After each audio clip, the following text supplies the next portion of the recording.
presented by Haldar 3D Animation.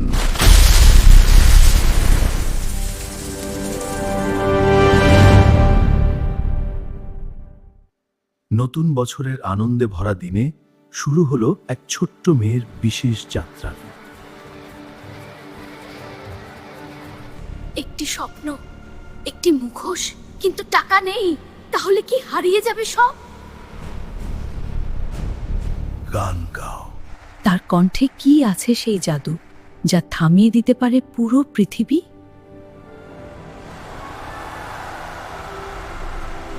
সাহস আর প্রতিভা কি পারে বদলে দিতে একটা ছোট্ট মেয়ের দিন?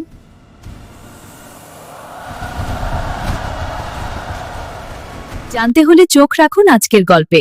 আজকের গল্প শুভ নববর্ষ। পয়লা বৈশাখের ভোরে আকাশটা ছিল লালচে সোনালি আলোয় ভরা, নতুন দিনের মিষ্টি শুরু। কোকিলের সুরেলা ডাক আর হালকা বাতাসে চারপাশ ভরে উঠেছিল আনন্দের নতুন আবেশে।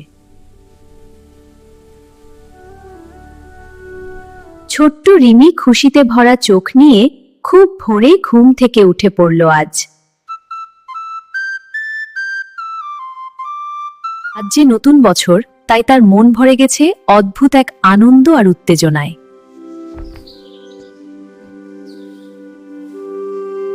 মা আদর করে তাকে লাল সাদা সুন্দর জামা পরিয়ে দিলেন, খুব যত্ন করে।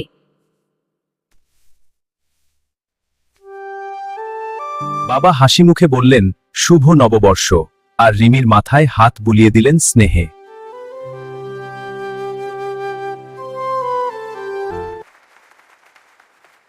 রিমিও হাসি মুখে সবাইকে বলল, শুভ নববর্ষ।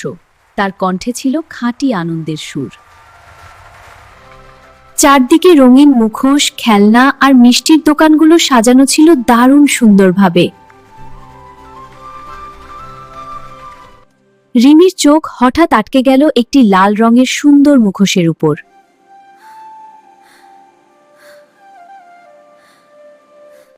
রিমি প্রথমে একটু লজ্জা পেল, তার ছোট্ট মনটা দ্বিধায় ভরে উঠল তখন।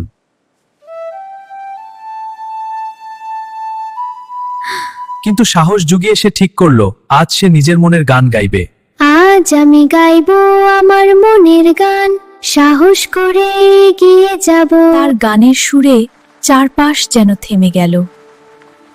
সবাই মুগ্ধ হয়ে শুনতে লাগলো মন দিয়ে। দাদুর চোখে আনন্দের ঝিলিক দেখা গেল, তিনি খুব খুশি হয়ে গেলেন সেই মুহূর্তে। গান শেষ হতেই সবাই হাততালি দিল, চারদিকে আনন্দের শব্দ ছড়িয়ে পড়ল তখন। দাদু বললেন, তোমার গান খুব সুন্দর, এই মুখোশটা তোমার জন্য উপহার রইল।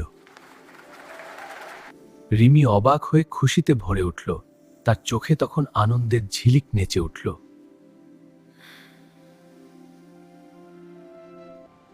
তার মনে হলো আজকের দিনটা তার জীবনের সবচেয়ে সুন্দর আর আনন্দময় দিন। রিমি বুঝতে পারল, প্রতিভা আর সাহস থাকলে অনেক কিছুই সহজে পাওয়া যায় জীবনে। বিকেলের আলোয় উৎসব আরো জমে উঠল, গান আর নাচে সবাই মেতে উঠল খুশিতে।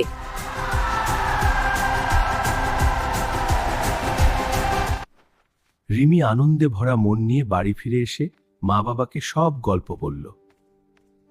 মা বলল, আজ আমরা সবাই মিলে গণেশ পূজার প্যান্ডেলে যাব আনন্দে। সত্যি খুব ভালো লাগছে। হ্যাঁ, খুব মজা হবে। ঠিক আছে, চলো। যেতে চাই। বাবা হাসি মুখে প্রস্তুতি নিয়ে রিমিকে নিয়ে পূজার প্যান্ডেলের দিকে রওনা দিলেন। পুজো! হ্যাঁ রিমি, চলো সবাই মিলে। হ্যাঁ, প্যান্ডেলটা দেখার জন্য খুব অপেক্ষা করছি। ওয়াও, কত সুন্দর! প্যান্ডেলে ঢুকতেই চারদিকে আলোকসজ্জা আর ভক্তিময় গান বাজতে শুরু করলো জোরে।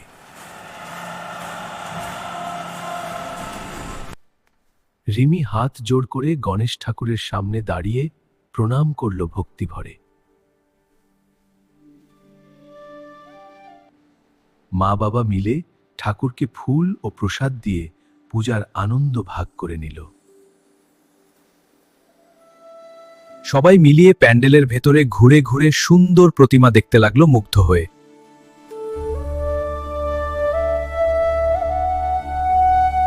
পূজা শেষে তারা বাইরে এসে আরো বড় বাজারের ভিড়ে হাঁটতে শুরু করলো। ওয়াও, এত লোক আর আলো! হ্যাঁ রিমি, এবার বাজারটা ঘুরে দেখি। সাবধানে চলো, ভিড়ে হারিয়ে যেও না। আমি সামনে যাই।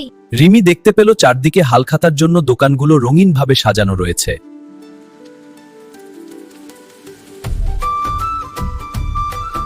দোকানদাররা সবাইকে হাসি মুখে ডেকে নতুন বছরের উপহার দিতে শুরু করলো।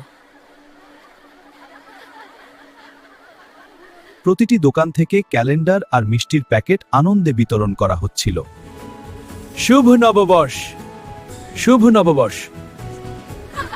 শুভ নববর্ষ! রিমি খুব খুশি হয়ে নিজের জন্য পাওয়া ক্যালেন্ডারটা হাতে নিল আনন্দে।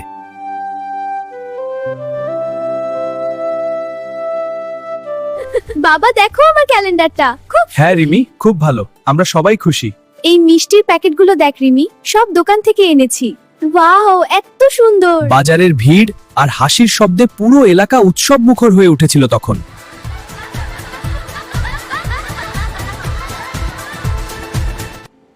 রাত নামতেই আকাশে লাল কমলা রঙের আলোয় শহরটা আরো সুন্দর লাগছিল।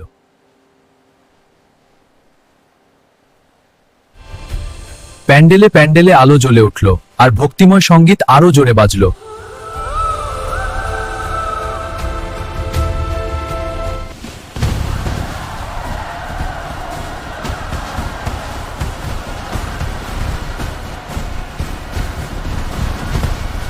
রিমি আকাশের রঙিন আতশবাজি দেখে মুগ্ধ হয়ে দাঁড়িয়ে রইল নীরবে।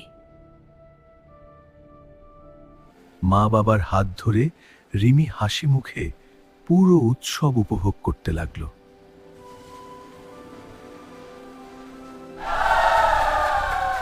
শেষে সবাই বাড়ি ফিরে বুঝল এই নতুন বছরের আনন্দ ছিল সবচেয়ে সুন্দর। ঘরে ফিরতে কি ভালো লাগছে। হ্যাঁ বাবা। বন্ধুরা, যদি আমাদের গল্প ভালো লাগে চ্যানেলটিকে সাবস্ক্রাইব করুন এবং নিচে থাকা বেল আইকনটি অন করে রাখুন নতুন নতুন গল্প পেতে। ধন্যবাদ বন্ধুরা।